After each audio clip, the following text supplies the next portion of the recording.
কিছু কিছু মানুষের ভাব দেখলে গাটা জ্বলে যায় আর মনে হয় এরা কিভাবে এত ভাব নিতে পারে আর এত অভিনয় করতে পারে।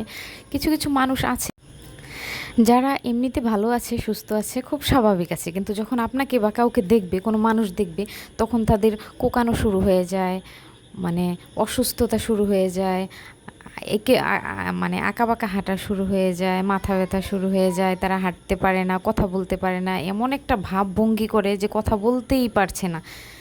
এসব মানুষ কিভাবে করে আসলে? এই মানুষগুলা এই অভিনয় যে কিভাবে করে, এরা কি অভিনয়ের কোনো কোর্স করে কি না আমার জানা নাই। এদের দেখলে আসলে গাটা জ্বলে যায় আর ভাবি যে কিভাবে এরা এত অভিনয় করতে পারে। আর এরা সবসময় শো অফ করতে পছন্দ করে। যখন কোনো মানুষ দেখে তখন তাদের কাছে এমন একটা এত একটা কাজের ভাব ধরবে যে সব কাজ একা হাতে সেরে ফেলতেছে আর খুব কাজ করতেছে, এত দৌড়াদৌড়ি ছোটাছুটি করে কাজ করতেছে যে সারাদিন সে নিঃশ্বাসও নিতে পারে না কাজের জন্য। খুব কাজের, খুব খুব বেশি কাজ করে, সে সারাদিন কাজ করে, কাজ ছাড়া সে কিছুই বোঝে না।